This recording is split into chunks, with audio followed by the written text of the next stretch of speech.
போட்டு நெல்லை தேய்ச்சிக்கிறியா முகம் எப்படி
எடுத்து போட்டுதான் குடிக்கிறான். சின்ன குழந்தைங்க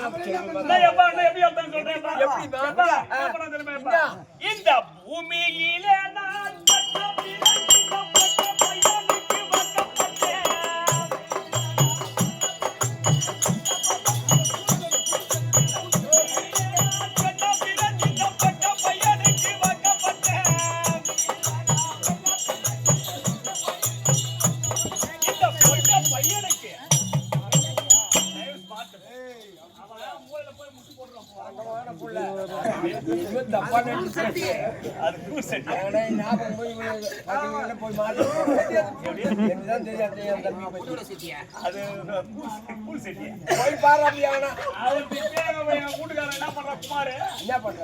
ஒரு வண்டி கொண்டு போய் நதியை விட்டு வச்சுக்கிறான்.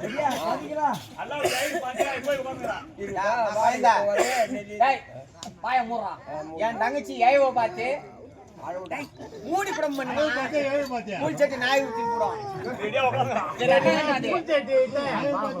கேட்டியா என்ன கேட்டா மலையில கை தட்டி கிடக்குதா அந்த மாதிரி கவுடி சூத்துல வந்துச்சு யாரும் தப்பா நினைச்சுக்காதீங்க அப்படியே இல்ல நீ வந்த உடனே என் தங்கச்சி வந்த உடனே வீட்டுல தூங்கி இந்த ரெண்டு அக்கா கூட ஏந்து வந்து உட்காந்து என் தங்கச்சி பார்த்து நல்லா கருத்து சொல்லுவாங்க கத்து போடலான்னு. ஏன்னா எவ்வளவு பேருக்கு போட்டாங்க இந்த கூல் செட்டிக்கு 2000 ரூபாய் கொடுத்தேன் அவனுக்கு முதல் ரூபாய் கொடுத்தேன்.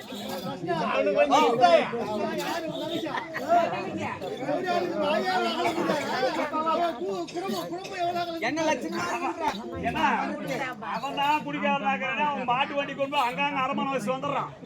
சின்ன வீட்டுல ஒண்ணு பெரிய வீட்டுல ஒண்ணு அங்காங்க ஒரு டயர் வேற ஒண்ணு கைட்டு இந்த பாருங்க எங்க அக்கா என்ன பாரு ஊருக்கெல்லாம் கத்து குத்து போடுவா முதல்ல உன் தங்கச்சி கூப்பிட்டு போடான்றா நீ வந்துரு மரியாதை வந்துரு. ஏன்னா எவ்வளவு பேர்லாம் வந்து கேட்டாங்க கேட்டுப்பாங்க சொன்னேப்பா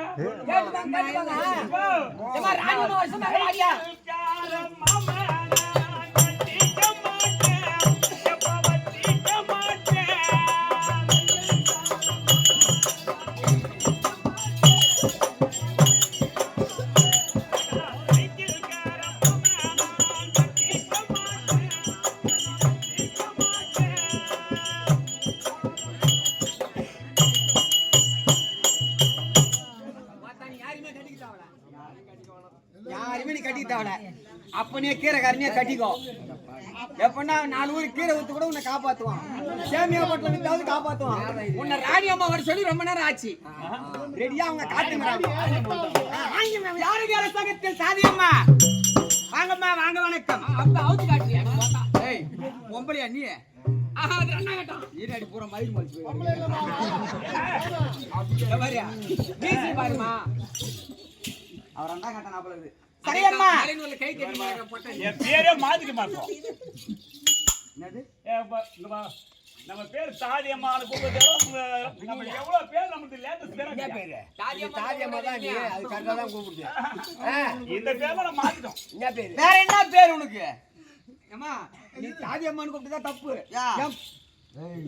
அங்கன்னு போட்டுனா அது அப்படியே டெம்பா சிரிப்பா.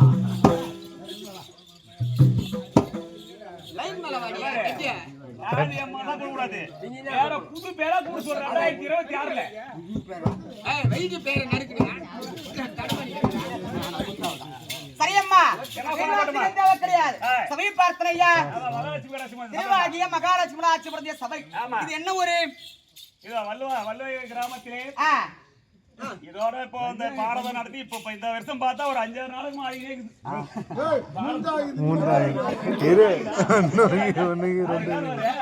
ஓ 5-6 இன்னும் 3 சேர்த்துவாங்க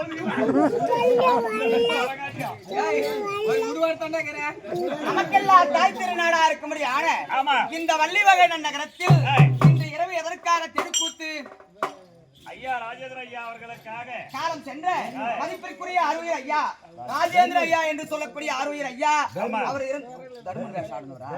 இதோ மகாபாரதத்தில் இந்த மகாபாரதத்திலே ஒரு முக்கியமான கதாபாத்திரமா இருக்க முடியான தர்மராஜா வேடத்தை தரித்து சீரும் சிறப்பமாக நாடக நடித்தவர் யாரு ராஜேந்திர ஐயா. அவருக்காக ஒரே ஒரு பாடல்.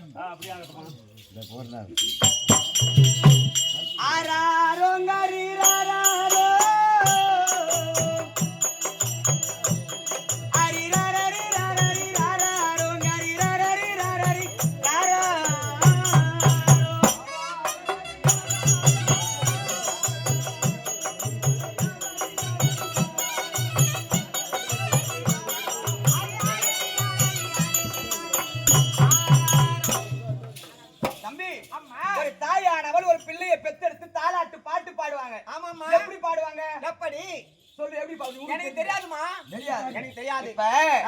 பிள்ளை பெத்தவருக்கு தான் தெரியும் பிள்ளையோட வருத்தம். ஆமா கற்றவருக்கு தான் தெரியும் கல்வியோட பெருமை. ஆட்டக்காரன் நம்ம ஆட்டத்துக்கு வந்துக்கிறோம். ஆமா நம்மளுக்கு தான் தெரியும் எவ்வளவு கஷ்டப்பட்டு எவ்வளவு இது பண்ணி நாளை. ஆமா எப்படிதாமா வெளியிடங்க. ஆமா பையத்துக்கு தொல்ல மாட்டேன். நீ எப்படி ஒரு 2000 சம்பாதிச்சாந்துருவான். ஊர்ல போய் ஜமா வச்சு நடத்தி அவங்க கிட்ட நல்ல பேர் வாங்கி வந்தா தான் பணம் காயில கொடுப்பான். ஆமா இல்ல ஊருக்கார பணம் எவ்வளவு கஷ்டப்படுறதுன்னு தெரியாது. அதனால தாயாரவள் சும்மா ஒரு தாலாட்டு பாட்டு பாடுவாங்க. ஆமா ஆறாரோ ஆறாரோ ஆறாரோ. ஆமா ஆனா அதுல எவ்வளவு பொருள் அடக்கு இருக்கு தெரியுமா? சொல்லுங்க. சத்து விளையாடுங்க இருக்கு. நம்ம தாய்மாருக்கு புரியுற மாதிரி சொல்லு. எப்படின்னா ஆறாரோ முதல் ஜென்மத்துல ரெட்டியாரா இருந்தியோ கவுண்டரா இருந்தியோ நாக்கிரா இருந்தியோ மகனே கண்ணே செல்வமே செட்டியாரா இருந்தியோ கோனாரா இருந்தியோ. ஆமா இல்ல நீ கவுண்டரா இருந்தியோ. இந்த ஜென்மத்துல எனக்காக பிள்ளையாக வந்து பிறந்திருக்கே கண்ணி. இதை யார் அறியோ? தாய் சொல்ற வார்த்தை சும்மா 2 வார்த்தை. 2 வார்த்தையில எத்தனை அர்த்தம் பாரு. எவ்வளவு அர்த்தம் யார் அறிவாரோ? இந்த பாடலை எழுத ஆசிரியர் அடுத்த வரி எப்படி சொல்லியிருக்காரு? எப்படி? மாறி மாறி வரும் மானிட தேகம் மண்மே நாளைய இன்று போகும்.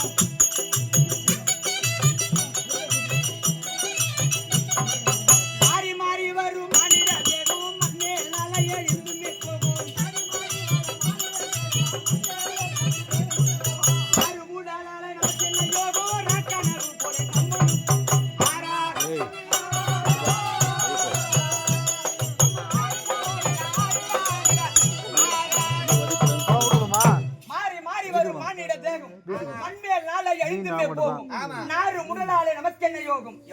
கனவு போல நம்மனும் போகும்.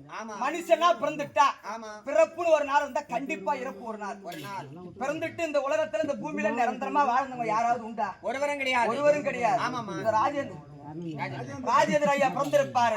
எவ்வளவு சொத்து பத்து சேர்த்திருக்கலாம், எவ்வளவு சேர்த்திருக்கலாம், பிள்ளைகளுக்கு சம்பாதிச்சிருக்கலாம். எல்லாமே கூட போகுமா? கிடையாது. அதுதான் நாறு முடலாலை நமக்கு என்ன யோகம். செத்துட்ட பார்த்து இந்த மனுஷ பிறவி யாருக்கும் பயன்படாத கட்டை. செத்துட்டு பார்த்து உன்னை எதனா பண்ண முடியுமா? ஒண்ணுமே பண்ண முடியாது. நாத்து அடிச்சிரும். ஆமா அதுதான் நாறு முடலாலை நமக்கு என்ன யோகம். கனவு போல நம்மனு போகும். கனவு காண்றோம் பாரு. அந்த செகண்ட்ல போயிடுமா நம்ம மூச்சு. ஆமா ஒரு நாளைக்கு ஒரு மனிதன் என்னென்ன வகையான சாப்பாடு சாப்பிடறான் தெரியுமா? சொல்லுமா. என்னென்ன வகையான சாப்பாடு தெரியாது அவனுக்கு? அதான் நான் இட்லி தோசை அந்த மாதிரி சாப்பிடுறேன்.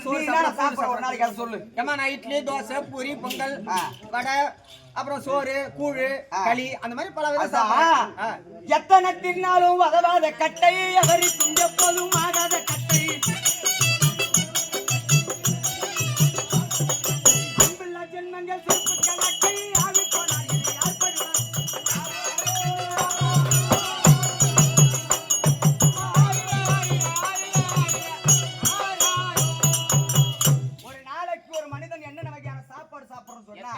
அனைத்து வகையான சாப்பாடு சாப்பிடுறோம். ஆமாம்மா. நீ எத்தனை வகையான சாப்பாடு சாப்பிட்டாலும் சரிதான், மாட்டு சாணி எடுத்து தான் வீட்டை முழு சொன்னா அந்த காலத்துல பெரியவங்க. மனுஷன் ஜானியை போட்ட முழுக முடியுமா? முடியாது. மகாலட்சுமி மாட்டு சாணி எடுத்தா இருக்குது. ஆமா. ஆனா இப்ப பொம்பளைக்கு யாருன்னா சாணி போடுறாங்களா? அது ஏன் கேக்குறேன்? போடுறாங்க. அவங்க சாணி கொடுங்க போறதே கஷ்டமா இருக்கு.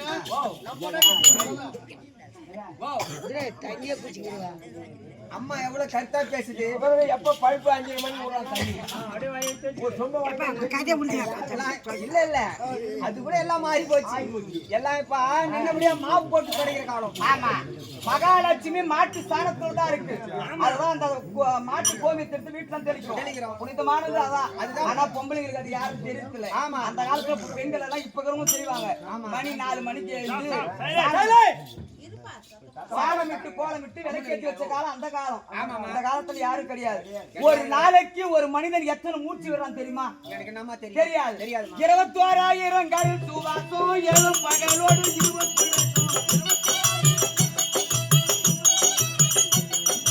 21,000 சுவாசம் எழும் பகலோடு 20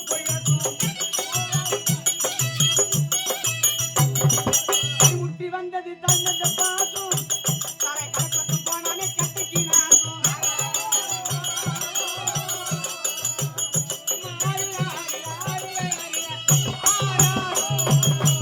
ஒரு நாளைக்கு ஒரு மனிதன் 21,600 சுவாசம் காத்து விட்டு இருக்கிறோமா? இப்ப கோவில்ல பூஜை நடக்குது. ஆறு கால பூஜை நடக்குது. அந்த மாதிரி மனிதனோட உடலுக்கும் இந்த மூச்சு உடல்ல போய் அபிஷேகம் பண்ணிட்டு வருமா?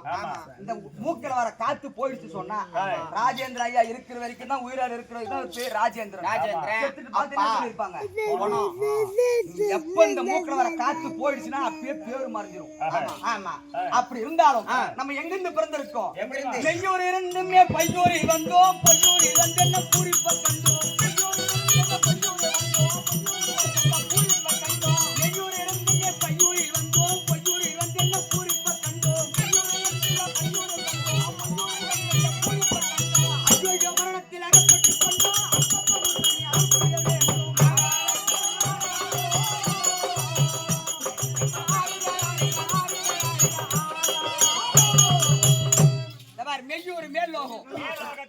இது பையூர். தாயுடைய கர்ப்பம் 10 மாதம் 3 நாள் சுமந்து தாய். இது பையூர். பையூர் விட்டு வெளிய வரும். இது பொய்யூர். பொய்யூர்ல வாழறோம். மனுஷனா பிறந்துட்டா ஆணாக பிறந்தாலும் சரி பெண்ணாக பிறந்தாலும் சரி செய்வது பாவமா இல்லது புண்ணியமா? புண்ணியத்தை செய்தா மட்டும்தான் அந்த மாதிரி தெருக்கூத்து பாக்கி அமையும். ஏன்னா எவ்வளவு பேர் இறக்குறாங்க இந்த ஊர்ல. வருஷத்துக்கு ஒரு 4 பேரோ 2 பேரோ யாரோ இறக்குறாங்க. எல்லாருக்கும் இந்த தெருக்கூத்து கலை அமையாது. ஆதிகால பண்பாடு என்று சொல்லக்கூடிய தெருக்கூத்து கலை புண்ணியம் செய்தா மட்டும்தான் அந்த தெருக்கூத்து கலை அமையும். இல்லைன்னா வேற யாருக்கும் அமையாது. இந்த ராஜேந்திர ஐயா எவ்வளவு புண்ணியத்தை செய்தாரோ அவருக்காக தெருக்கூத்து வச்சிருக்காங்க. அதுதான் இந்த பாட்டு எழுதின ஆசிரியர் கடைசி வரை எப்படி சொல்லியிருக்காரு? சட்டம் இல்லை என்று பேசுவது எங்க ஐயா, தர்மம் தெய்வம் பற்றி செய்யும் ஐயா.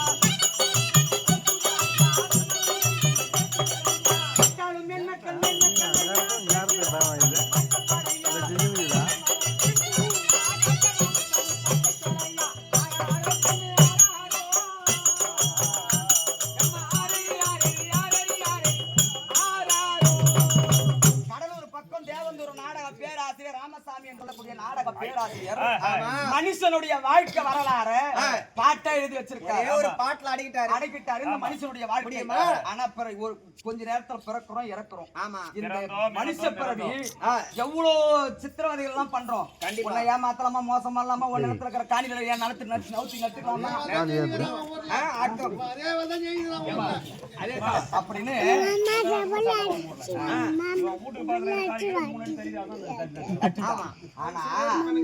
அப்படிதான் இந்த மனுஷனுடைய உள்ள நினைக்குமா? போதும் சொல்றது எப்படி சொன்னா சாப்பாடு மட்டும்தான் போதும் சொல்ல முடியும். போதும். ஆமா, அப்படி வேற எதனா நீ போதும் சொல்லுவியா? 1000 ஒரு 200 இன்னொரு 300 சம்பளம் வாத்தியார் 1000 ரூபாய் கொடுக்குறான்னு சொன்னா இன்னொரு கொடுப்பாங்களான்னு தான் பாப்போம். இன்னொரு 100 ரூபாய் கொடுத்தாரு. மனுஷ பிறவி அளவில்லாத கணக்குகளை போடுமா. ஆமா அப்படி ஒரு கோட்டை கொடுத்தா 100 கோட்டை சேர்த்துக்கிறான். குடிகார நாய்க்கு குடிகார புத்தி தான் வரும். வாட்டை சரி பக்கமா போட்டு விடுவோம் கம்ப்ளைண்ட். யாரே கேட்டாங்களா? குடிகார கம்ப்ளைண்ட். அம்மா சொல்ற கருத்தை கேட்றா. ஏய் எவையா அப்படி கருத்தை கேட்றா. ராமசாமி என்று சொல்லக்கூடிய நாடக பேராசிரியர் மனிதனுடைய வாழ்க்கை வரலாறு எழுதியிருக்கிறார். ஆமா இருந்தாலும் பாடுமா அம்மனுக்கு சம்பு இருக்குதுன்னு என்ன மாலையிட்ட சண்டாளா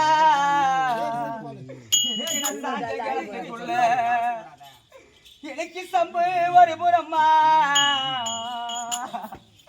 ராஜேந்திர ஐயா எனக்கு நான் சாஞ்ச கிணத்துக்குள்ள எனக்கு சம்பு ஒரு புறம்மா எனக்கு நான் சாஞ்ச பொண்ணு எனக்கு தெருவில் அம்பலம்மா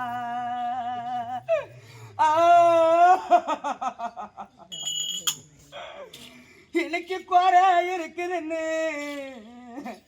என்ன மாலையிட்ட சதிகார எனக்கு நான் குதித்த கிணத்துக்குள்ள எனக்கு குறை ஒரு உறவு எனக்கு நான் குதித்த பொண்ணு தெருவில் அம்பலம்மா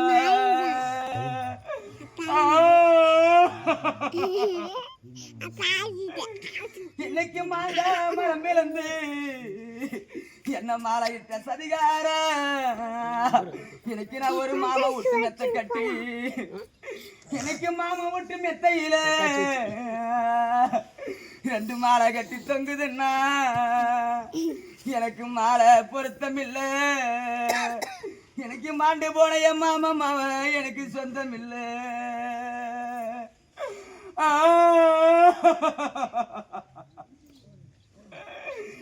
எனக்கு அத்தி மரம் பிளந்து என்ன மாலையிட்ட சதிகாரம் எனக்கு நான் ஒரு அத்தை விட்டு மெத்த கட்டி ராஜேந்திர ஐயா எனக்கு எங்க அத்தை விட்டு மெத்தையில 2 அரும்பு கட்டி தொங்குதுன்னா எனக்கு அரும்பு பொருத்தம் இல்ல எனக்கு மாண்டு போன அத்தை மாமன் எனக்கு சொந்தம் இல்ல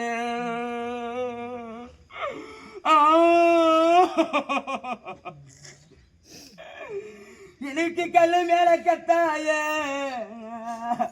ஐயா கற்பூரம் போலிய தாலி இன்னைக்கு நான் காலையில கட்டணுமா என் சாமி இந்த கண்ட ஜனம் இன்னைக்கு பார்க்கணுமா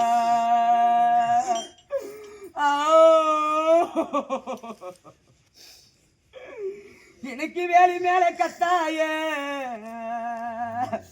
ஐயா வெங்காலம் போலிய தாலி இன்னைக்கு நான் வேலையோடு கட்டணுமா இந்த வேண்டிய ஜனம் இன்னைக்கு பார்க்கணுமா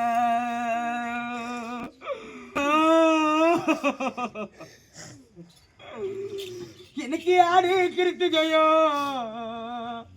ராஜேந்திரையோ எனக்கு இன்னைக்கு அண்ணன் இல்லையா எனக்கு அண்ணன் இருந்திருந்தா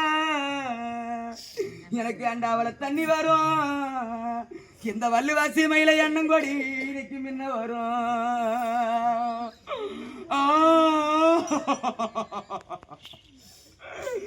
எனக்கு தைய கிருத்திகையா ராஜேந்திர ஐயா எனக்கு தம்பி இல்ல பண்டிகையா எனக்கு தம்பி இருந்திருந்தா எனக்கு தவளையில தண்ணி வரும் எந்த வள்ளுவாசி மேல என் தம்பி கொடி இன்னைக்கு முன்ன வரும்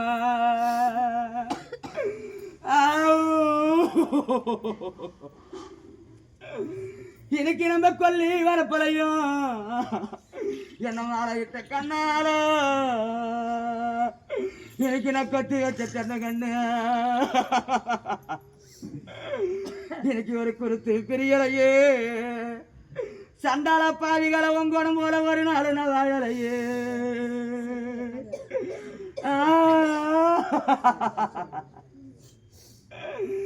இன்னைக்கு நம்ம எல்லாம் வரப்பலையும் என்ன மாலையிட்ட சதிகார இன்னைக்கு நான் எண்ணி வச்ச தென்னங்கண்ணு எனக்கு ஒரு இலையும் பிரியலையே. ராஜேந்திர ஐயாவோ எண்ணம் போல ஒரு நாளும் நான் வாழலையே.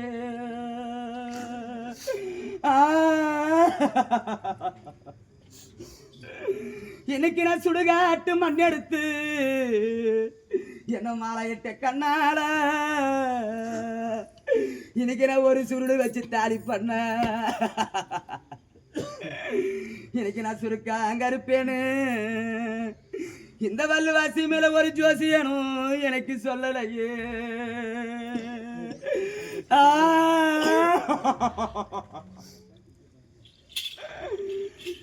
இன்னைக்கு நம்ம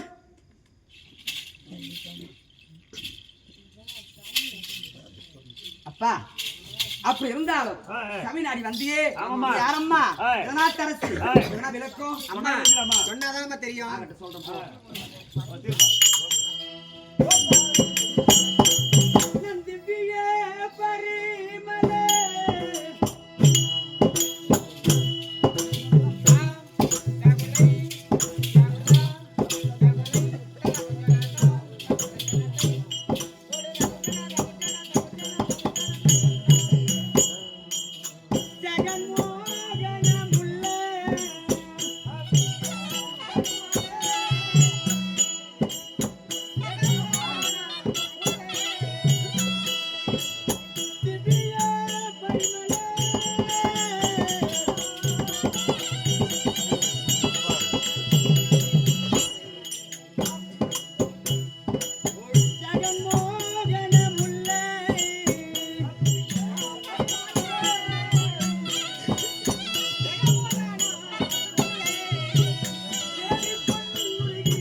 சுபாங்கனி சொர்ணமாலா. பொன்னுருகி சுபாங்கனி சொர்ணமாலா. மூணு பெயர் எப்படி வந்தது? கரெக்டான கேள்வி கேட்டான். ஒரு மனிதனாக பிறந்தாலும் ஆணாக பிறந்தாலும் சரி பெண்ணாக பிறந்தாலும் ஒரே ஒரு பேர் ஒருத்தருக்கு ஒரு பெயர் ஆச்சு. நீ 3 நாமதேயம் சொல்கின்றாயே என்ன காரணம்? அப்பா இத சுபாங்க மன்னனுக்கும் அத்தினமாலா என்று சொல்லக்கூடிய அம்மையருக்கும் எங்க அப்பா அம்மாவுக்கு வெகு நாட்களாக பிள்ளை இல்லை. சரி, ஆமா. அப்படி பிள்ளை இல்லாத காரணத்தினால் அப்பொழுது ஏன்னா பெத்த பிள்ளையோட பேர பிள்ளை ஒஸ்தின்னு சொல்லுவாங்க. கண்டிப்பா இந்த நாட்டை ஆள்வதற்கு எங்க அப்பா நினைக்கிறாரு, நம்ம இறந்துட்டா இந்த நாட்டை மணிமுடி சூட்டி ஆளாதான் இந்த நாடு நாடாக இருக்கும், இல்ல மண்மேடு ஆயிடும் என்று சொல்லி அப்ப எங்க அப்பா பாக்குறாரு வெகு நாட்களாக பிள்ளை இல்லையே அப்படின்னு கலிங்க தேசத்தை ஆண்டு வரக்கூடிய சுபாங்கு சக்கரவர்த்திக்கு மத்திரமாலா என்று சொல்லக்கூடிய அம்மையருக்கும் ஆணுக்கு ஆணாகவும் பெண்ணுக்கு பெண்ணாகவும் நான் வளர்ப்பு மகள் ஐயா. சரி, எப்படி அது வளர்ப்பு மகள்? ஏன்னா பெத்த பிள்ளை தானே நம்ம வந்து எடுத்து ஆளாக்கினாதான் நாட்டு மன்னனுக்கு ஒரு கல்யாணத்தை செய்து கொடுத்தா இந்த மரியாதையா இருக்கும். நீ ஏன் வளர்ப்பு மகள் சொல்ற? என்ன காரணம்? நான் தாய் வயிற்றில் பிறக்க கிடையாது. எப்படி என்றால் ஒரு காலத்தில் சுபாங்க மன்னன் என்ன செய்கின்றார், கானகத்திற்கு சென்று பல முனிவர்களை நாட்டிற்கு அழைத்து வந்து, ஐயா இந்த நாட்டை ஆள்வதற்கு ஒரு ஆண் வாரிசோ பெண் வாரிசோ யாரும் கிடையாது, இந்த நாட்டை ஆள்வதற்கு மணிமூடி சூட்டி ஆள்வதற்கு ஒரு பிள்ளை பாக்கியம் எனக்கு வேண்டும் ஐயா என்று கானகத்தில் இருக்கக்கூடிய முனிவர்களை பார்த்து அப்ப கேட்கும் போதே அந்த முனிவர்களை பார்த்து சொல்றாங்க, அதே சுபாங்க மன்னா உன்னிடத்திலோ பொண்ணு அதிகமா இருக்கிறது. பொண்ணு சொன்னா தங்கம், ஒரு பவுன் வேலை 1 லட்சத்தை தாண்டி போயிடுச்சு, 1,10,000. ஆமா. அப்படி போகின்ற நேரத்துல எங்க அப்பா கிட்ட தங்கம் ஏராளமான தங்கம் இருக்கு, கஜானா சொல்லுவாங்க. அந்த கஜானாவில பொண்ணு அதிகமா இருக்கு. அப்பொழுது அப்ப அந்த முனிவர் என்ன சொல்றார், ஒரு பொன் ஏகத்தை உன்னுடைய நாட்டில் கலிங்க தேசத்தில் ஒரு பொன் யாகத்தை செய்தால் அந்த யாகத்தில் உனக்கு பலன் கிட்டும் அப்படி என்று அந்த முனிவர் சொல்ல வார்த்தை கேட்டு நாட்டிற்கு கலிங்க தேசத்துக்கு என் தந்தை சுபாங்க மன்னன் வந்து பெருத்த ஒரு புத்திரகாமேஸ்வரி யாகம் செய்தாராம். அப்ப கஜானாவை திறந்து அந்த தங்கத்தை எல்லாம் வாரி நெருப்புல கொட்டுறாங்க. வானுக்கும் பூமிக்கு இருக்குது தீயில கொட்டுறாங்க. அப்படி தங்கத்தை வாரி கொட்ட கொட்ட நெருப்புல பட்டா என்ன ஆகும்? பொன்னாகப்பட்டது உருகும். அப்படியே உருகி உருகி உருகி இந்த தண்ணி எப்படி போகுது? ஆறா பெருக்கெடுத்து அந்த மாதிரி பெருக்கெடுத்து போகிறது. அப்பொழுது எங்க அப்பாவை எங்க அம்மாவும் பாக்குறாங்க. என்னடா முனிவர் எல்லாம் பொண்ணு எல்லாம் கொட்டி யாகத்தை செய்தால் அந்த யாகம் ஒரு பலன் கிட்டும் சொன்னார்களே, ஒரு பலன் இல்லை, வீணா போகுது என்று அழுதக்கண் சிந்தனையா இருக்கும் பொழுது தேவலோகத்தை அனுபவபடியான தேவேந்திரனுடைய மனைவி இந்திராணி அம்மன் மேலோகத்திலிருந்து பாக்குறாங்க. என்னடா ஒரு சிற்றரசன், எப்படி சிற்றரசன் சொல்லுவாங்க. அந்த 55 தேச ராஜாக்களை இவன் சிற்றரசன். இப்பேற்பட்ட ஒரு பெருத்த யாகத்தை செய்யறானே, இந்த யாகம் அவனுக்கு பலன் கிட்டவில்லையே அப்படின்னு சொல்லி அந்த அம்மா கழுத்துல போட்டு இருந்தாங்களா சொர்ண மாலை. அந்த சொர்ண மாலையை மேல் லோகத்திலிருந்து கழித்து அந்த யாகத்தில் விடுத்தாங்களாம். அப்போ அந்த பொண்ணு எல்லாம் உருகி இந்த சொர்ண மாலையும் உருகி ஒரு பொற்சிலை கிளம்பியதான் யாகத்துல. அப்ப எங்க அப்பா பாக்குறார், குழந்தை வேணும்னு தபம் செய்தோம், யாகம் செய்தோம், இதெல்லாம் ஒரு சிலை வந்திருக்கு, இந்த சிலையை வைத்து நான் என்ன செய்வது, என்ன செய்ய அப்படின்னு சொன்ன உடனே எங்க அப்பா அங்க மந்திரிமார்களை பேசிக்கிட்டு இருக்கும்போது மும்மூர்த்தி தேவர்களா இருக்கும்படியான அனைவரும் இந்த பூலோகத்தில் இறங்கி வந்து அந்த சிலையை தூக்கி அந்த சிலைக்கு உயிர்ப்பு கொடுத்தார்களாம். அப்ப உயிர்ப்பு கொடுத்து அப்பதான் அந்த நாட்டுல பேர் வைக்கிறாங்க. என்னன்னு பொன்னெல்லாம் உருகி பிறந்தபடினால் பொன்னுருகி. ஏன்னா தங்கத்தெல்லாம் உருகி பிறந்தபடினா பொண்ணு ஒரு பேர் தங்கத்துக்கு. அந்த பொன்னெல்லாம் உருகி பிறந்தபடினால் பொன்னுருகி முதல் பெயர். ஆமா, சுபாங்க மன்னனுக்கு பிள்ளை இல்லாத பிறந்ததினால் சுபாங்கனி. ஆமா, இரண்டாவது பெயர். தேவேந்திரனுடைய மனைவி இந்திராணியம்மன் அந்த சொர்ணமாலை கட்டு யாகத்தில் எடுத்த உடனே தான் ஒரு சிலை கிளம்பியது. அதனால் சொர்ணமாலா பொன்னுருகி சுபாங்கனி சொர்ணமாலா இதுக்கு 3 நாமதேயம். அந்த குழந்தையை எடுத்து நாடு ஒரு மேனி பொழுதுமாக வளர்த்து என் ஆளாக்கி நான் வயதுக்கு வந்தேன் தம்பி. ஆமா அப்படியாமா? ஆமா சரி. அப்படி வயதுக்கு வந்த நேரத்தில் ஒரு காய்ச்ச மரத்துக்கு கல்லடி போடும், கன்னி பெண்ணுக்கு சொல்லடி போடும். காலகாலத்துல ஒரு பொண்ணை கட்டி கொடுக்கலாம், பாக்குறவங்க கேவலமா பேசுவாங்க. வயசுல இந்த பொண்ணை கட்டி கொடுக்காத வச்சுக்கிறாங்களே, இந்த பொண்ணுக்கு என்ன பிரச்சனை தெரியல, உலகம் பலவிதமாக பேசுவாங்க. ஆமா, அப்போ எங்க அப்பா பாக்குறாரு, அம்மா பொண்ணுருகி உன்னை ஒரு நாட்டு பேரரசருக்கு திருமணத்தை செய்து கொடுத்தால் பெத்த புள்ள விட பேர புள்ள ஒஸ்தி, வயிற்றுல ஒரு ஆணோ பெண்ணோ பிறந்தால் அந்த நாட்டுக்கு மணிமுடி சுட்டியா அழகு பார்ப்போம் அப்படின்னு எங்க அப்பா சொல்றாரு. சரி, அவர்கிட்ட சொல்ற, அப்பா கையில் இருந்த பொருளை விட கண்ணுக்கேத்த கணவன் கிடைப்பானாதான் ஒரு பெண் பாப்பா. ஏன்னா இப்ப தாய் தகப்பன் பார்த்து வைக்கிற கல்யாணமே ஏடா வரமா போயிடும். அதனால அதெல்லாம் எனக்கு தேவையில்லை, நானா என்னுடைய விருப்பத்திற்கு நானா என் கண்ணுக்கேத்த நாயகனை நானா தேர்ந்தெடுக்கிறேன். அப்ப சொன்ன உடனே உன்னோட விருப்பம் என்னன்னு எங்க அப்பா கேட்கிறார். அப்பா இச்சா சுயவரம் ஒன்று ஏற்படுத்துங்கள். இச்சை என்றால் ஆசை, சுயவரம் என்றால் பொது சபை. அப்பொழுது தேசத்து ராஜாக்கள்லாம் எங்க அப்பா பறைசாற்றினார். 55 தேச ராஜாக்கள்லாம் வந்து சபையில் அமர்ந்திருக்காங்க. அப்பொழுது நானும் தாதிமார்களும் போய் இந்த வடசாரி இடசாரின்னு சொல்லுவாங்க. வடசாரி இடசாரின்னா இந்த வலது கை பக்கமும் இடது கை பக்கமும் வரிசையா ஒரு நாட்டு அரசரையும் பார்த்துக்கணும் வர. அப்படி பார்த்த உடனே அவர் காலை சூரியனை போ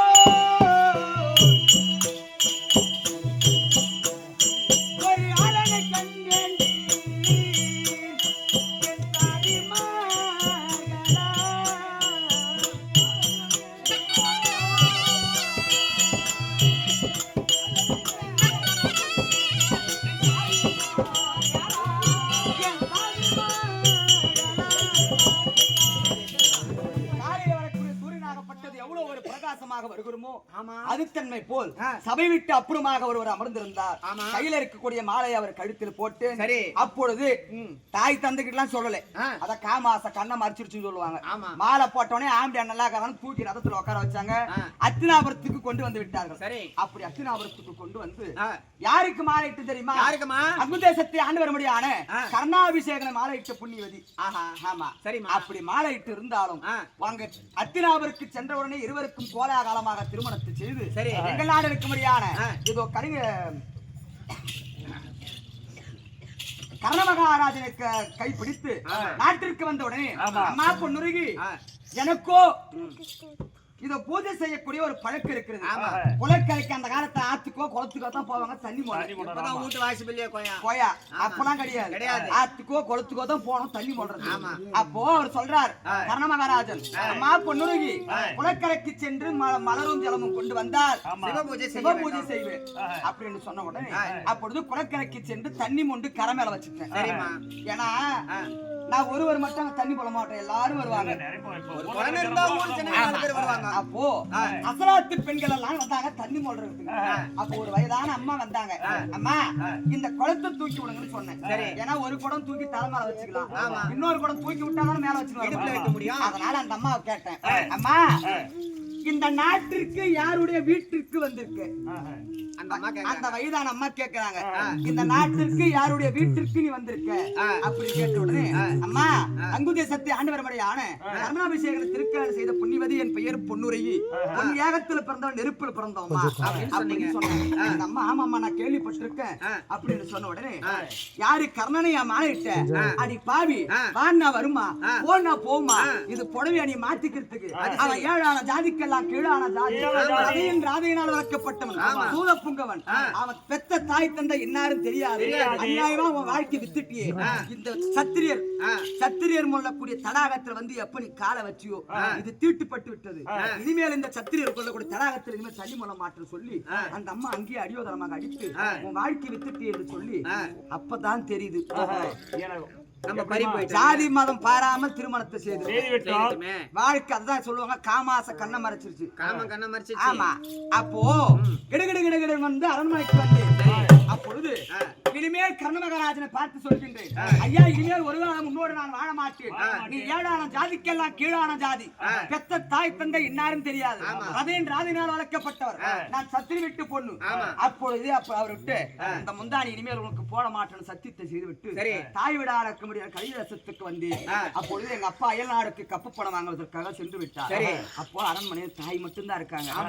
ஏன்னா பெத்தவங்களுக்கு தான் தெரியும் பிள்ளை கண்டிப்பா எங்க அம்மா எவ்வளவு கனவு, நம்ம பொண்ணு கல்யாணத்தை இப்படிலாம் செய்து பார்க்கணும் அப்படின்னு கனவு கண்டிருப்பாங்க. மந்திரி போய் சொல்றாங்க, அம்மா உன் பொண்ணு வாழ்க்கை கெட்டு போய் வந்திருக்கு நாட்டை தேடி. அவ எப்போ ஜாதி மதம் பாராமல் அவனுக்கு தேவையான ஆம்பியானத்தான அவன் கட்டின்னு போனான், அவ போனவன் அப்படியே தான் போகணும். அந்த அம்மா சொல்றாங்க, எங்க அம்மா என் வயிற்றுல ஊறி பிறந்த பொண்ணா இருந்தா 10 மாசம் 300 நாள் என் வயிற்றுல ஊறி பிறந்தவளா இருந்தா என்கிட்ட சொல்லிட்டு போயிருப்பா, அவ ஏகத்துல பிறந்தால அந்த புத்தி காட்டிட்டா பாரு அப்படின்னு சொல்லி எங்க அம்மா இனிமேல் இந்த நாட்டில் உனக்கு இடம் கிடையாது என்று சொல்லி அப்புறப்படுத்தி விட்டாரு. அப்பொழுது வாழ்க்கை கெட்டு விட்டது சொல்லி இதுக்கெல்லாம் யாரு காரணம்?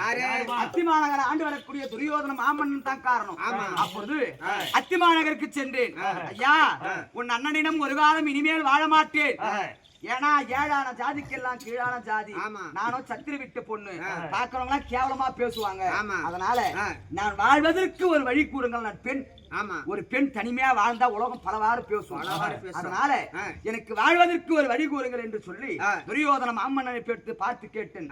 அண்ணி அத்திமா நகருக்கும் அங்கு தேசத்துக்கும் நடுமைத்துமாக ஒரு அரண்மனை ஏற்படுத்தி அந்த அரண்மனைக்கு என்னை குடிபுகர செய்து எனக்கு காவலாக என் மாமியாரா இருக்க முடியாத காந்தாரி கொண்டு வந்து காவல் வைத்தா துரியோதன மாமன்னன். அப்போ காவல் வைத்த உடனே நல்லாதான்ப்பா வாழ்க்கை கொஞ்ச நாள் போயிடுது. சரி அது என்னவோ தெரியல, அந்த மண்ணை பார்த்தா திறனும் போல ஆசையா இருக்குது, சாம்பலை பார்த்தா திறனும் போல ஆசையா இருக்குது, மாங்காய் புடிக்கிற மாங்காய சாப்பிடணும் போல ஆசையா இருக்குது, அது ஒரு உடம்பெல்லாம் அடிச்சு போட்டாப்புல இருக்குது அப்படின்னு இதெல்லாம் எங்க மாமி பார்த்துக்கினே இருக்காங்க. காந்தாரி என்னடா இவருடைய நடவடிக்கை வேற மாதிரி இருக்கு அப்படின்னு இப்பதான் டாக்டர் அப்பெல்லாம் கை வைத்திருந்தான் நாடி பார்த்து புடிச்சு, அம்மா பொன்னுருகி நீயோ கர்ப்பமாக இருக்கின்றாய் அப்படின்னு எங்க அத்தை சொல்றாங்க. அத்தை மன்னனையும் பார்க்கவில்லை, மாற்றானையும் சேரவில்லை, வயிற்றுல பிள்ளை இருக்குன்னு சொல்றீங்க, சத்தியமா அந்த பிள்ளை எப்படி வந்துச்சுன்னு எனக்கு தெரியாது. ஏன்னா ஒரு பொம்மினேட்டுக்கு தெரியாது வவுத்துல எப்படி எப்படி வரும் அப்படின்னு எங்க மாமி கேட்கிறாங்க. ஏன்னா 105 பிள்ளைகள் இருக்காங்க, துரியோதனாதிகள் 100 பேர், பஞ்ச பாண்டவர்கள் 5 ராஜாக்கள், இவங்களுக்கு எல்லாம் முந்தி முதலா வந்தவன் பொன்னுருகிதான்.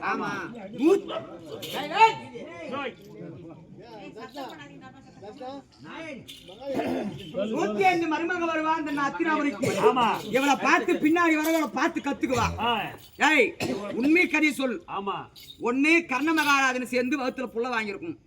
இல்லனா ஆமா உன் ஆசைக்கு தகுந்த பார்த்து நீ புள்ள வாங்கியிருக்கும். அப்படின்னு எங்க மாமி ரொம்ப கொச்சியா கேக்குறாங்க. காது கொடுத்து கேட்க முடியல. என்ன பண்றது? ஆமா. ஏன்னா ஒரு ஆடவனை பார்த்து இப்படியும் ஒரு அழகன் இருக்கிறானா ஆசைப்பட்ட பொம்பளை கருப்பு போயிடுச்சாம்பா. கண்டிப்பா ஒரு ஆடவன் கூட சேர்ந்தாதான் கருப்பு போறது கிடையாது. இப்படி ஆமா நினைச்சாவே அத வரம்பற நல்லா இருக்கிறான்னு நினைச்சாவே அந்த பொம்பளை கருப்பு பறி போயிடுச்சு. ஆமா அது சுத்தம் கிடையாது. ஆமா ஏன்னா அந்த ரேணுகர சம்மார நாடகம் அந்த நாடகத்துல வரும். ஆமா ஒரு பெண் பார்த்து ஆசைப்பட்டுட்டாவே அப்பயே கருப்பு போயிடுச்சு. அப்ப எங்க அத்தை சொல்றாங்க, ஏன் நீ வேற யாராவது ஆசைப்பட்டு இருந்தா அந்த காலத்துல நாடு கடத்துன்னு சொல்லுவாங்க. நாட்டை விட்டு வேற நாட்டுல வச்சிருவாங்க. அந்த மாதிரி கூட போய் போயிச்சுக்கோ உண்மை கதை சொல்லு அப்படின்னு சொல்றாங்க. அத்தை சத்தியமா எனக்கு தெரியாது. தாய் தந்தை ஆணையாக தெரியாது. எனக்கு உண்மையா இந்த வயசுல பிள்ளை இருக்கிற காரணம் எனக்கு தெரியாது அப்படின்னு சொன்ன உடனே நேரா அத்திமாநகருக்கு துரியோதன மாமனுக்கு போகுது இந்த செய்தி. அப்பொழுது ஆட்சி செய்தவர் பீட்மாச்சாரி. அப்பொழுது பீட்மாச்சாரி சொல்கின்றார், தாத்தா பீட்மாச்சாரி, அடே துரியோதனா, பொன்னுருக்கு எப்ப வைத்திருக்கக்கூடிய கர்ப்பத்திற்கு ஆதாரம் யார் என்று இல்லைன்னு சொன்னாலோ அவ எப்படி அக்கினியில் பிறந்தாலும் அந்த அக்கினியில போட்டு கொளுத்துங்கடா. ஏன்னா 105 மருமக பின்னாடி வருவா. இந்த தப்பு தான் அவ செய்வா. அதனால இவளை நெருப்புல போட்டு கொளுத்துறா என்று சொல்லி தம்பி துச்சாதனா இருக்கும்படி ஆன அழைத்து இந்த அரண்மனைக்கு வந்தான் துரியோதனன். மதனி உன் அண்ணன் என் அண்ணனாகப்பட்ட துரியோதன மாமன்னன் உன் அக்கினியில் போட்டு கொடுத்த சொல்லி உத்தரவு வாங்க என்று என தரதரதரன் இழுத்து வந்து அக்கினி போட்டு தூக்கி போட போற நேரம் தம்பி என் சின்ன மாமனா இருக்க முடியான திருதராட்சி மகாராஜர் இது விதுராழ்வார் எழுந்தார். அப்பொழுது விதுராழ்வார் எழுந்து, அடே துர்ச்சோதனா நிறுத்துடா, இந்த கர்ப்பத்திற்கு ஆதாரம் நான் சொல்றேன் அப்படின்னு சொன்ன உடனே, சித்தப்பா இந்த கர்ப்பத்திற்கு ஆதாரம் உனக்கு தெரியுமா? எனக்கு தெரியும். இந்த கர்ப்பத்திற்கு ஆதாரம் இத உட்கார்ந்திருக்கான கர்ணாபிஷேகம் தான். அப்பொழுது நீங்க எப்படி தெரியும்? கர்ணம் தான் சொல்றியே, நீ போய் பாத்தியா அப்படின்னு விதுராழ்வாரை பார்த்து கேட்கிறார். ஆமா அப்ப அவருக்கு ஒரு ஜாமம் என்பது 4 ஜாமம், 4 ஜாமம்.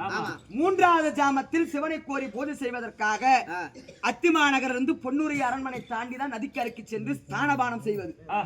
அப்பொழுது இந்த கர்ணாபிஷேகம் பொன்னூரி அரண்மனையிலிருந்து 3 தினம் வருவதை நான் பார்த்தேன் அப்படி என்று அப்போ துர்ச்சோதனை பார்த்து கேட்கிறான் கர்ணாபிஷேகனை, ஐயா அண்ணா இந்த கர்ப்பத்திற்கு நீங்க தான் ஆதாரமா அப்படின்னு கேட்ட உடனே, இந்த கர்ப்பத்திற்கு நான் தான் ஆதாரம்.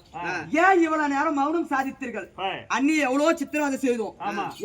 என் பொண்டாட்டி ஏன்னா இப்ப ஊமை பொண்டாட்டி புடிச்சு இழுத்துட்டாவ போதும். பேச முடியல கல்லு கட்டி வாரி அடிப்பான். ஆனா அப்ப பாரு, கட்டின கணவர் தான் பொண்டாட்டி தான் பாசம் கிடையாது. ஏன்னா பெண்ணுக்கும் பிள்ளைக்கும் ஆசைப்பட்டு பிரிஞ்சிருக்கும். ஏன்னா குழந்தை பிறந்தது ஏன் குழந்தை சொன்னா உலகம் ஏத்துக்குமா? அதுக்கு சாட்சி இருந்தாதான் உலகம் ஏத்துக்கும். இப்ப நீ புள்ள பேக்கறன்னு சொன்னா வீட்டுல தெரிஞ்சாதான் உன் புள்ளை ஏத்துக்குவாங்க, இல்ல உன் புள்ளை ஏத்துக்குவாங்களா? அது யாருக்கோ பொண்ணு செஞ்சு சொல்லுவாங்க. அந்த மாதிரி அத்தாச்சி இருக்கணும். அப்போ மௌனம் சாதித்த காரணம் என்ன? பிள்ளைக்கும் பெண்ணுக்கும் ஆசைப்பட்டு பொண்டாட்டிக்கும் பிள்ளைக்கும் ஆசைப்பட்டு கர்ணாபிஷேகம் என் புள்ளத்தான் ஏத்துக்கணும் உலக மக்கள் பேசுவாங்க. இது உண்மை வெளிவரட்டும் என்று காத்திருந்தேன் என்று சொல்லி அந்த பீட்மாச்சாரி சபையிலே விதியினால் அவதரித்த விஸ்வகேது என்று ஒரு குழந்தை பிறந்தார். அந்த குழந்தையை தன்னந்தனியாக வைத்துக் கொண்டு என் தாய் விட்டு சுதனமா இருக்க முடியான இத சுந்தரத்தாதியும் கூடவே இருக்கா. ஒரே ஒரு பிள்ளை இருக்கு. ஆனா கர்ணாபிஷேகம் திருக்கல்யாணம் செய்துதான் அவரோடு ஒரு காலமும் வாழ. ஆமா எப்பொழுது நீ ஏழான ஜாதிக்கு கீழான ஜாதி பெற்ற தாய் தந்தை என்னாரும் தெரியாதுன்னு இருக்கிறியோ, அதனால உன்னோட வாழ மாட்டேன் என்று அப்பயே சத்தியம் செய்து விட்டு அரண்மனைக்கு தனியாக வந்து இப்ப தன்னந்தனிமையா இருக்க. இன்னைக்கு என்னன்னு தெரியல, உடம்பெல்லாம் ஒரே ஆயாசமா இருக்கு. அதனால அந்த புறத்துல சுந்தர தாதி இருக்கா. ராணி அம்மா கூப்பிட்டாங்க, சுந்தர தாதி கூப்பிட்டு ஓடோடி அழைத்து வரமா.